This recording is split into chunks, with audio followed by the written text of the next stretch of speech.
Hi everyone, welcome back. Grace Ann Brooke again, and this video is around forgiveness. So this includes forgiveness of yourself, forgiveness of others, and forgiveness of life itself for being or not being what you think it should or shouldn't actually be.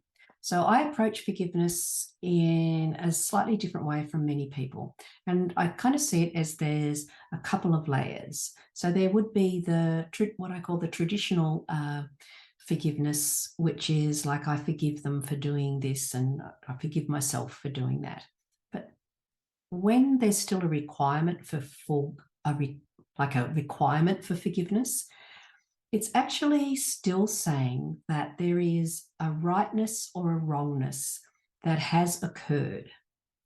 And whenever we limit ourselves by these rightness and wrongness energies, we live in a smaller capacity to create greater.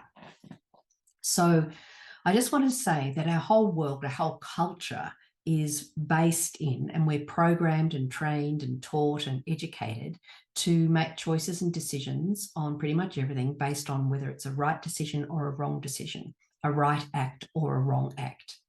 And this is not throwing the baby out with the bathwater, but in the area of forgiveness for having judged yourself as being unforgivable or judge another person as being unforgivable, then that whole dynamic, the truth is that that dynamic actually contains you.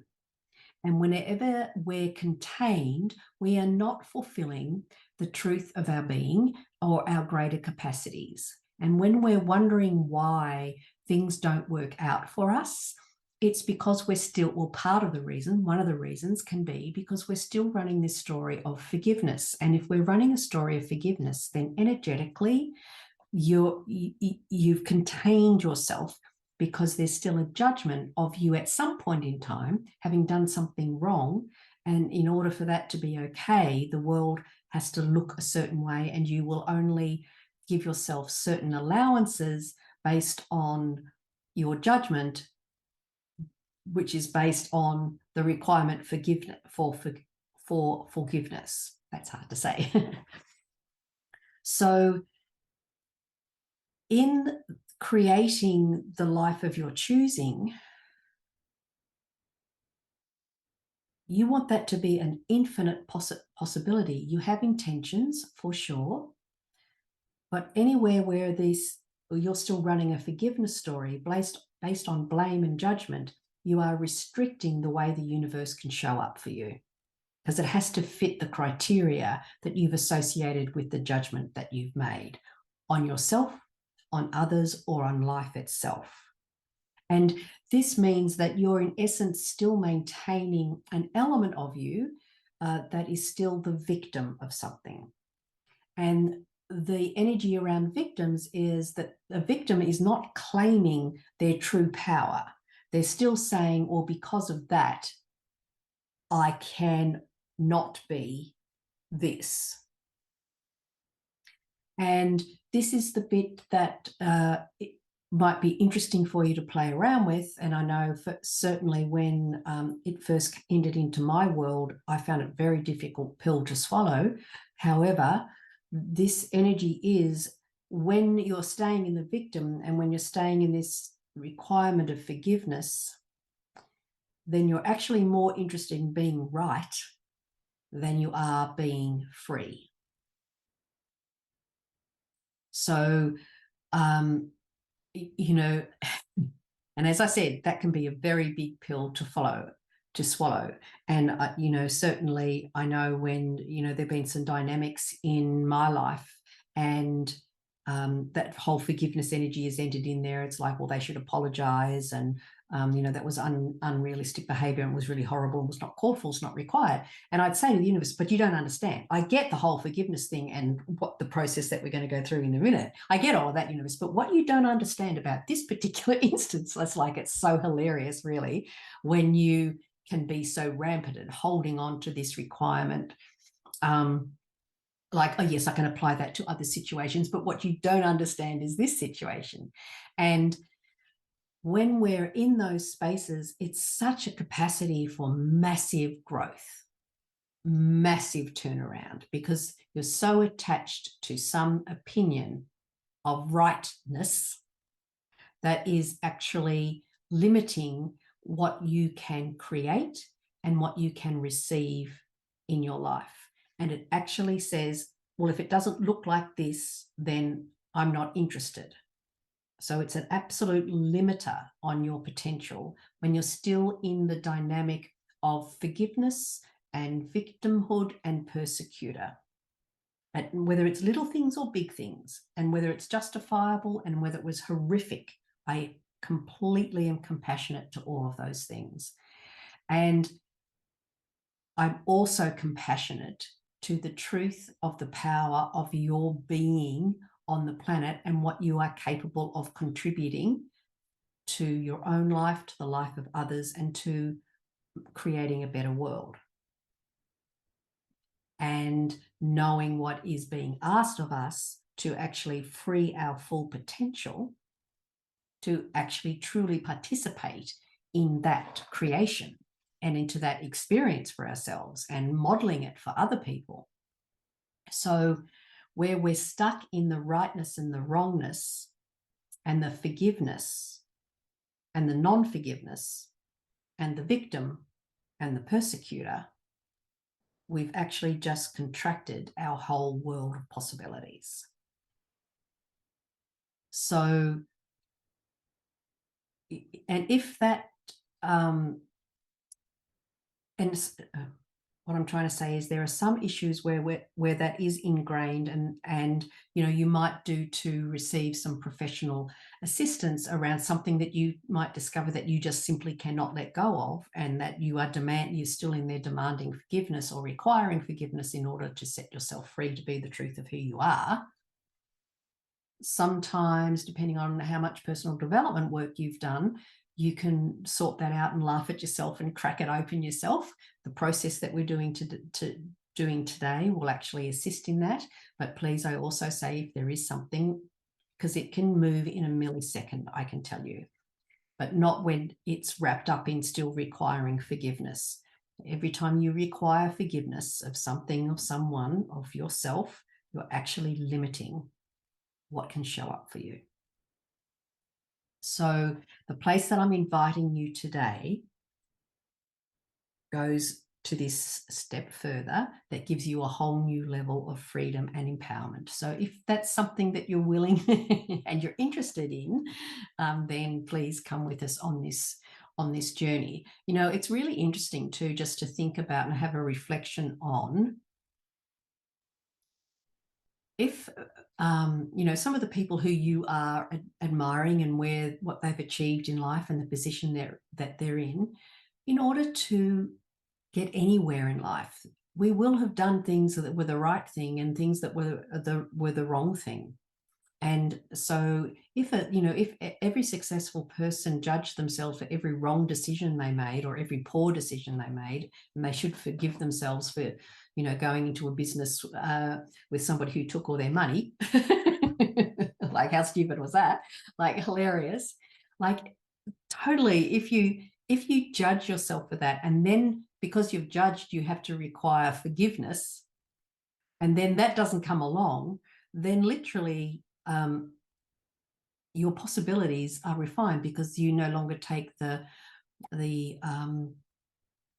opportunities that come your way because you're still holding on to the unforgiveness of yourself and the fear of actually repeating a mistake based on your judgment of it being a wrong and stupid thing, which means that you view everything as potentially wrong and stupid and spend a lot of time having to make the right decision, which basically ends up you make no decision and take no action in case it's wrong. And then you would have to forgive yourself. And then, oh my God, but you see how that doesn't actually work, because if it's still based, then I have to forgive myself. It's actually, this is the lock that I'm talking about. You just locked in to a whole world, your whole world confined to actions of rightness and wrongness as opposed to possibility and creation. So anywhere, anytime, or any place where you have been trying to find forgiveness and got unconsciously trapped in who or what was right and who or what was wrong, and who could have and should have and would have done or not done something, any and all of that rightness and wrongness tangles you up. Anywhere where you've got tangled up in the stories of worthiness that limit the wonder and the power and the focus and the passion of you, any and all of that energy, are you willing to deconstruct, disinvest, and detach from that story? Just a simple yes or no to the energy of the universe. And anything that doesn't allow that for you, any and all of that energy goes to the point of trans, passes through and beyond polarity, and all of the emanating creations, miscreations, and uncreations collapse, disintegrate, dissolve, and disappear. I know that was a mouthful. It's an energetic process. I'm not going to explain it. Just receive and let it kind of, oh, yeah, man. God, I got myself tangled up in there. And so come with me now to this second level, I guess is the one way of saying it, this freedom, the freedom beyond forgiveness is actually what I think we'll call this right now in this space, the freedom beyond forgiveness. So again, an invitation just to uncross your arms and legs and to sit or lie quietly and take another breath.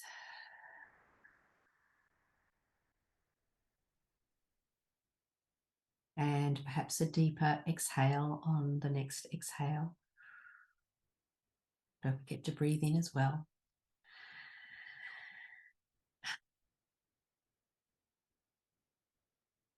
And just tune into that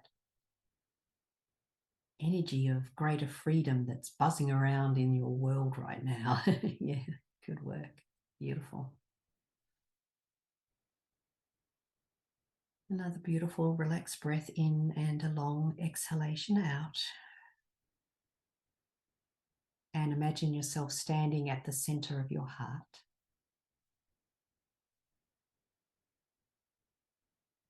Remember that temple energy that we touched in the worthiness, the temple of your heart, standing in this beautiful infinite space that is, the heart's actually the space where we connect to all that is. I actually can record that now on using different discovered different cells in the heart, neuron cells in the heart. They can see our connectivity to everything now. And there you are at the center of that.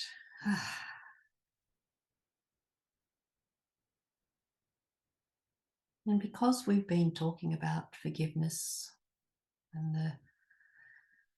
the requirement for forgiveness that has been established in your life before now,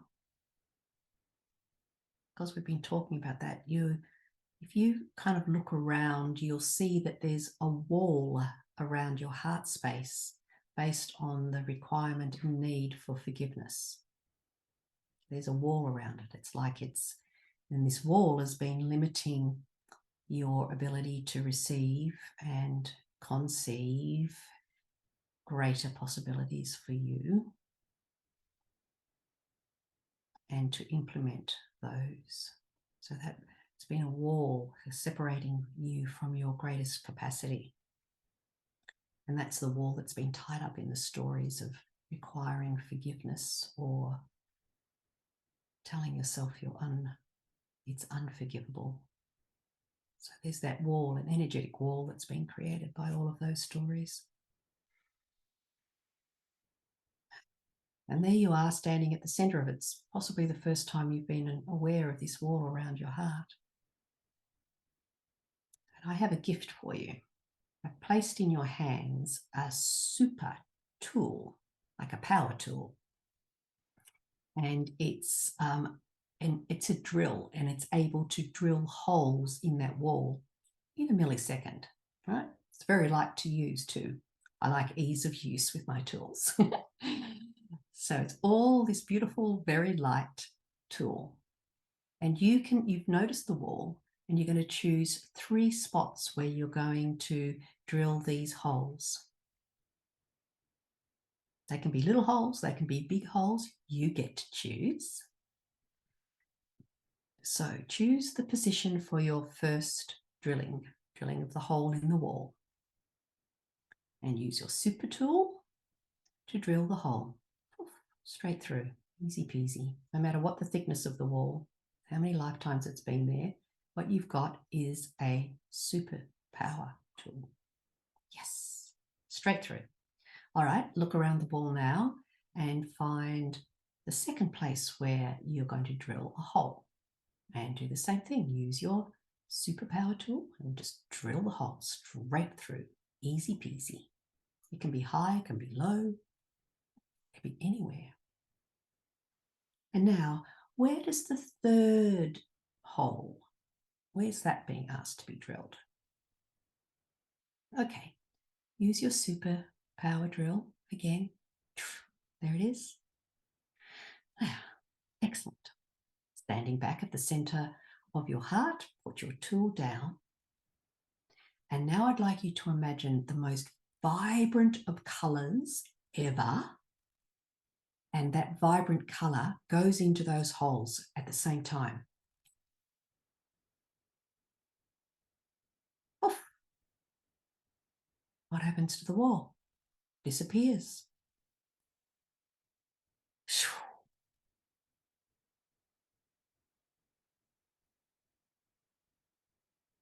There's no wall, no requirement for forgiveness. Freedom. Freedom to show up as you without any judgment, without any requirement of who was right and who was wrong. You are free to show up as the power that you are, the love that you are, the intention that you are, the knowing that you are, to create a different life.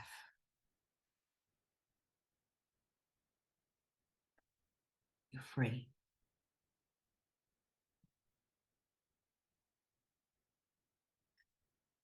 So, wriggling your toes and your fingers, fluttering your eyelids, coming back to the room.